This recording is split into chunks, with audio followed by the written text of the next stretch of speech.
Nani nani now, nani nani now, now, nani nani now, now, nani nani now.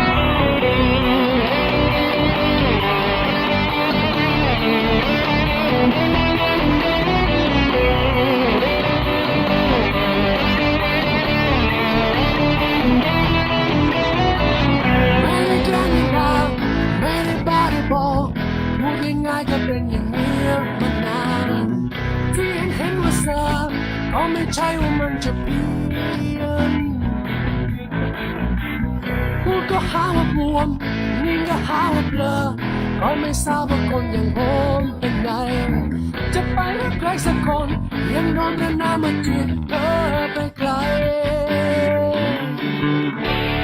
อันที่ว่าที่บอกน้ำมันทิ้งแทนใจมันเลยกลายเป็นเรื่องให้เธอจงเข้าใจจำไม่ได้ดูดีเพราะไม่ใช่ว่าโง่หรอกเพราะไม่ใช่ว่าเซ่อนะตายยังไงต้องดูกันไปก็จำไม่ได้ดูดี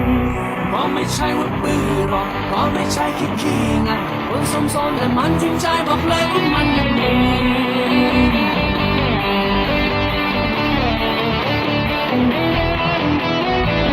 เรื่องจริงช้างและลาเรื่องมันมาแนวถ้าให้พูดก็พอจะยกมาคุยเรื่องพระรักพระรามเรื่องย่อๆก็พอจะรู้เรื่องไม่เท่ไม่ดังเรื่องไม่ค่อยจะรวยถ้าไม่ชอบก็เพียงแต่หนีกันไปมาทำให้ทุกข์ระดมเมื่อมีอารมณ์มาเกลียดผมทำไมอันที่ว่าที่บอกน้ำมันทิ้งแท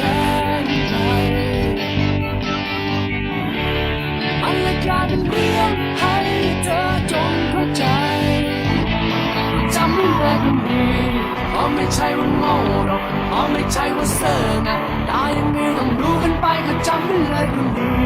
เพราะไม่ใช่ว่าปื้อหรอกเพราะไม่ใช่ขี้ไงคนสมๆแต่มันจริงใจบอกเลยว่ามันยังดีนานี่นานี่นานานี่นานี่นานานี่นานี่นานี่นานี่นานี่นานี่นานานี่นานี่นานานี่นานี่นานานี่นานี่นานี่นานี่นานี่นานี่นา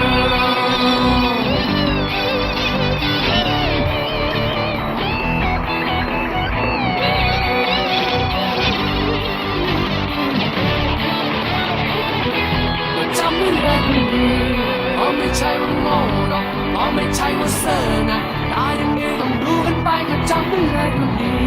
เพราะไม่ใช่ว่าปื้อหรอกเพราะไม่ใช่ขี้ไงคนสมๆแต่มันจริงใจบอกเลยว่ามันยังดี